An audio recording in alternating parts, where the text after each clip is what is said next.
Alright, so welcome back. Hopefully all of you guys are having a fabulous day here today. Hopefully everybody's vibing, enjoying, and partying, okay? Today, we have the one, the only QUENCY. She is officially now out. What a time to release this. This is such a weird timing for me, because this doesn't really release until like 8 hours from now. And I was prepping to be here 8 hours from now, and it released now. I'm like, what? I'm like, what? So yeah, QUENCY now out over here. Make sure to jump in, have some fun if you are looking forward to this banner. We're gonna be doing a quick little testing video over here, checking the character. Honestly, what do we see on paper? She's gonna be a pretty good DPS. Will she be meta? Will she be busted? Will she be a must-have? We'll have to see, right? She's a water DPS. Her main competition for the solo raid is like Ludmilla, who obviously, because of being LMG, or rather MG, she has much more of a use case per se, but I see this character being like, if you need a DPS for tower, if you need a DPS for stage clearing and just content and story and such, if you're a newer player, it's actually a pretty good pickup. She is powerful. Her damage values show that. I doubt her being a bad character will be obviously on our bingo list here.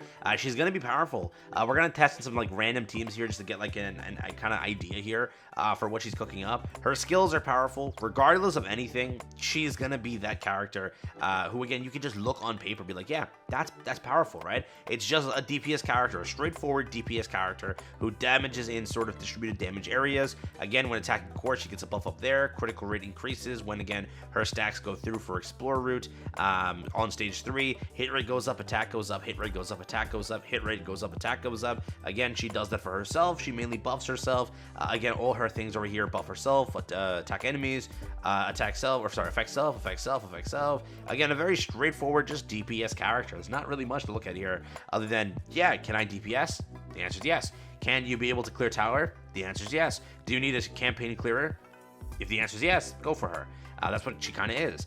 Will she be good in solo raid? We'll have to see that, because again, bosses and such. If there's additional targets, distributed damage, she could also be good on bossing. Let's not do that. Again, when we test her, we can test her on fire, because again, she does have that water attribute. Again, if you were to look at water DPSs, she kind of wants to be there due to the reason of her DPS being water, or rather her typing being water. There's obviously less of a sort of what's the word? Sort of competition in that category, right? Water is not like the best category yet. I think iron is so far the best one, and now fire got like a major buff up with the latest update. But if you were to look at water's sort of not there. I'm just trying to open up the list over here just to make sure I'm not capping. You have Alice, Bunny, you have Dorothy, Rem, Amelia, Privity, Winter, Ludmilla, Mary. Those are like the S and above characters. There's also Helm as a healer, Viper with Sacred Treasure.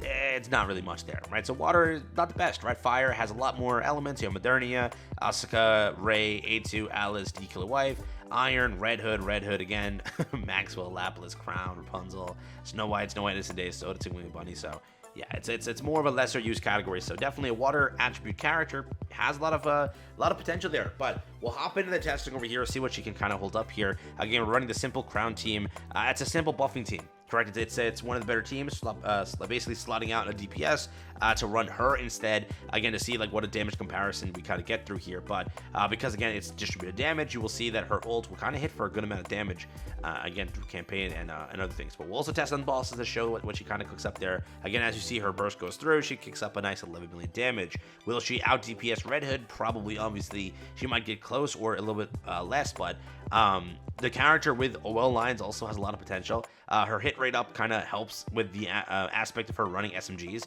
Again, the burst gen is the only issue, because again, she'll burst gen very slow, so the rest of your team has to kind of eat that up, because again, she's running SMGs, correct? That's always the pros and cons with it.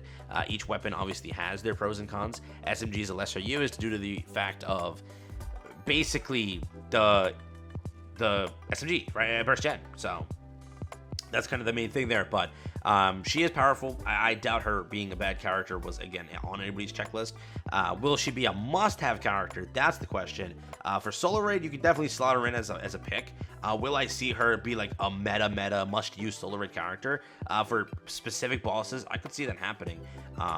It just depends, right? Again, her competition being Christmas, Ludmilla is like the main other thing. I don't know. She definitely, like, in my opinion, she will 100% have a place in any water weak solo raid. And you could slot her into like team 3 and above. So I doubt that she doesn't get any play there, but like, you want to get played, right? But she definitely gets play there. Yeah, so yeah, it was a good joke. But here we go. That's again our first damage test here. 56 versus 77. Ow. Okay, I did actually better in my other one. Wow. I did this before video recording, and we did a little bit better. I'll show you the screenshot real quick on screen. We did a little bit better there. Wonder if we missed something here or we killed a mob too quickly. We had 71 before this to 79. Here we had 77 to 56. So something went wrong here. But again, that was tested in non-fire, by the way, too. Shao, what the fudge happened? And when I tested it in fire, where it was again a type advantage, yeah, something went wrong with her ult. Maybe we killed someone too quickly, or failed to ult at the right time. But again, that's what we got over there. So we'll do bossing, and then we'll come back to that, test it one more time. Again, I'll show you the two screenshots. One of them will be the first one I show you will be testing it in not weak, correct? The second one, for some reason, also when testing it in fire, right, which is water weak. Or water strong, it for some reason messed up. So no idea why that happened. But also, again, a lot of people did ask me to test the Privity team with this character. Basically, I just throw one Winter Ludmilla as the other water character just to see what would come through with this team. Again, she did pop off with 141 versus Ludmilla's 160 versus Privity's 32. Again, it's the reload team, as reloading it helps this character, obviously speaking. This was the team that was again requested, so thought I'd include it real quick just to show anybody that was curious about it. Again, that was one of the other screenshots that I took. I did another team, which if I have the screenshot, I'll show it to you. It was just another reload team, just like water team, or another like just different buffer other than crown and litter. But again, it just depends where you run this. If you're running this as your campaign team, whatever team, it's a good team, right? If you're running a solo raid water team, I don't know, it's not bad. Water weak again, you'll definitely get some good damage here. For example, if you're like a person who's per se, okay, I'm saying per se here because depends on if you pulled for it, but if you are a person missing like let's say she's missiless, right? So if you're missing Ein, go for her, right? If you're missing who else is our DPSs for missiless? I'm forgetting here. Who else? If you're missing Lapis, Maxwell, go for her, right? For tower and such. So you can at least move up on tower, but again, I would still say that, like, again, somebody asked me, or a few people asked me in my video yesterday, like, hey, what does it mean by a mass pity? Or what does it mean by, you know, summoning, because don't you have to mass pity, so isn't summoning required to just summon on the Annie? What I recommend is summoning on banners like this, where you can get a character, and then just pity on Annie, because you have a 2% here, so that's what I always say, all right, if it ever makes sense like that. But, like, for example, if I summon on Quincy and Phantom, I have mass pity through these banners because they're 2%. I have a higher chance at pulling something versus pulling nothing. So what we'll do is we'll end this. No, we'll just keep going, right? Let me show it. At least she's 84 versus 80 over here. What typing did I choose to do? I don't even know. Maybe it's, I don't know if this is a strong typing, but I will check in a second. So keep that in mind. This is my take on things here. I think she's going to be, again, a strong character, but is she a must-have? The issue is, for weak, water weak solo raids, 100% she'll be used. 1 billion % for solo raid. Will she shatter the meta and, like, remove other characters out of the game? No. Will she be around S tier? Yeah, most likely. I don't see her getting anything below S tier. And for campaign clearing, I see her going a much higher. For load deficit, like when we get ratings and such, I see her being good there. I see her being good for high deficit to a degree. And then boss additional targets, I see her being really good. So solo, again, I mean, she's putting up a great number, 120, which is pretty nice. And again, when attacking core, she does love it. She loves attacking core, so could be a little bit of a more of a skewed number here, because again, when she attacks core, she gets a big increase. So again, that's why she's kind of ripping here. And here's Red Hood's burst. We're about to wrap it up in 13 seconds, so we'll see what the damage comparison is. She's, again, she's a strong character. You've read the kit. Like, you can't read that kit, be like, dude, she's mid. You can't. It's physically impossible. The kit looks really good on paper, so it was kind of hard to say, like, oh, she's mid, dude. It's kind of hard. 139 to 138. So yeah, again, it's kind of hard to say that.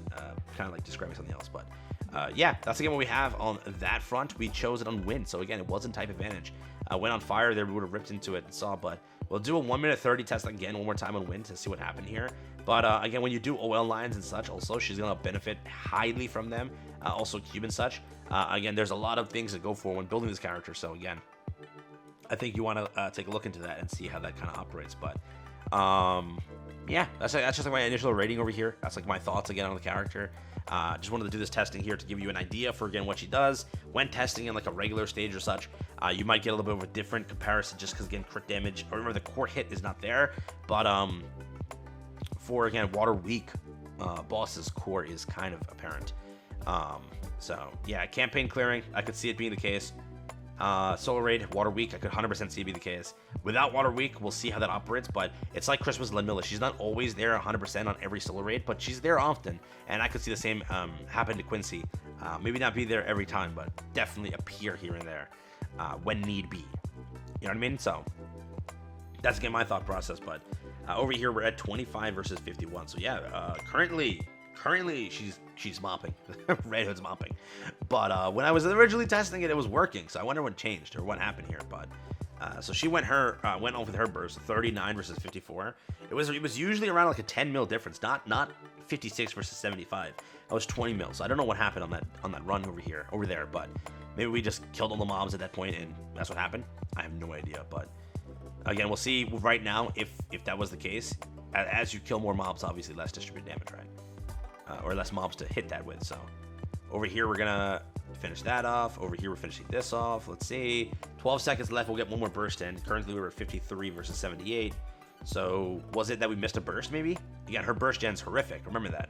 So that's a big thing to kind of remember. Burst now. There we go. 2 seconds left. Let's see what number she came up with. So let's see. 67 versus 83, so a bit different again from what we got in the first video, or first testing, but obviously situational. You can test in campaign. You'll see she's powerful, right? So is she a must-have? Here's your answer. To answer that question real quick, do you need a DPS for clearing campaign? You can use her. You can definitely use her. She can definitely be really good.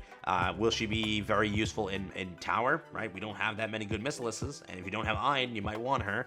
Will she be good in Solar Raid for anybody playing Solar Raid? Again, Water Week, I see her being a slot in 1 billion%.